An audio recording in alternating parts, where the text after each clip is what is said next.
अस्सलाम वालेकुम फ्रेंड्स, कैसे हैं आप लोग। उम्मीद है आप लोग खैरियत से होंगे।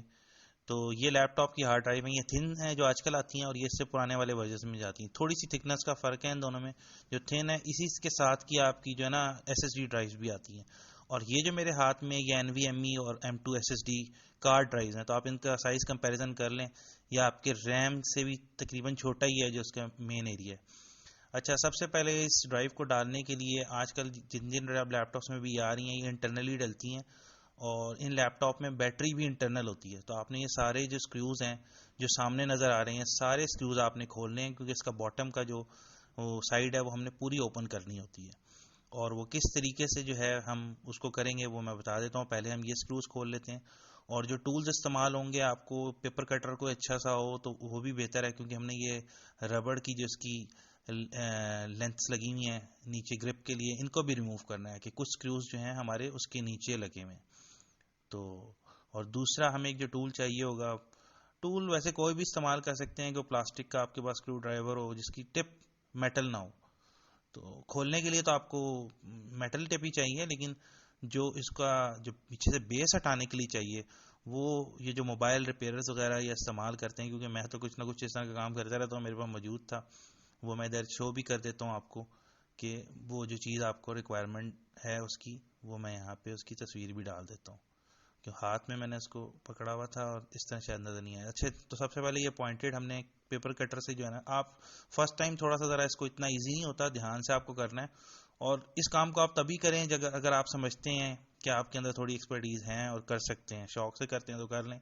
वरना ये फिर रबड़ शबड़ कट जाती है, या कोई और ख़राबी पैदा हो सकती है। और दूसरी बात, ये तो अभी कुछ भी नहीं है, ये सिर्फ जस्ट ये निकालना है। इसके बाद जो इसका नीचे की पेस्ट रिमूव करनी है, वो वाकई थोड़ा सा उसमें, मैं अभी फर्स्ट टाइम जब मैंने इसको खोला तो नया लैपटॉप था, तो बंदा करे ज़रा सा क्रैक ना आ जाए, कोई और मसला ना हो जाए। तो ये जस्ट अवेयरनेस के लिए है। मुझे तो चूंकि शौक है इस तरह के काम करने का, तो मैं फिर करता हूँ कि लैपटॉप किसी को क्यों न ले जाके फिर डलवाऊँ, खुद ही इंस्टॉल करनी है चीज़ें। तो तो आप देखें कि ये जितने इसके नीचे स्क्रूज थे, ये 4-5 स्क्रूज इसके नीचे, ये सारे के सारे आपने खोलने हैं। आगे की तरफ 3 थे, हर लैपटॉप में अपने हैं, तो तमाम के तमाम स्क्रूज जब तक खुलेंगे नहीं, हम इसकी बेस उस तरीके से रिमूव नहीं कर सकते। तो ये देखें, ये एक स्क्रू रह गया था। स्क्रू तमाम के तमाम आपने निकाल लेने।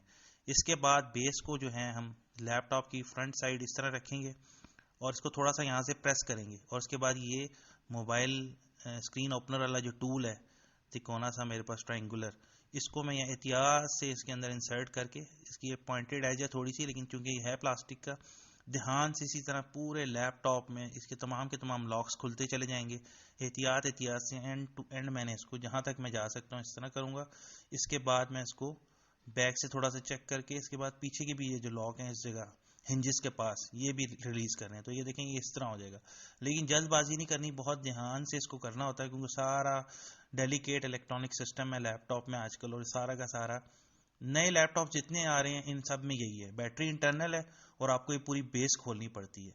वो जो मेरा पुराना लैपटॉप था उसमें आपने देखा था रैम या हार्ड ड्राइव आप दूसरी तरीके से ऐड कर सकते थे, तो उन्होंने ये NVMe जो हार्ड ड्राइव है इसकी स्लॉट भी इस तरह ही रखी है। तो ये रैम देखें लगी हुई है इसमें, हार्ड ड्राइव भी लगी हुई है। ये आपका जो है कन्वेंशनल हार्ड ड्राइव है जो रोटेटेबल होती है, वो हार्ड ड्राइव है। ये जो है GPU वगैरह लगा हुआ है इसका, और हीट बैटरी है।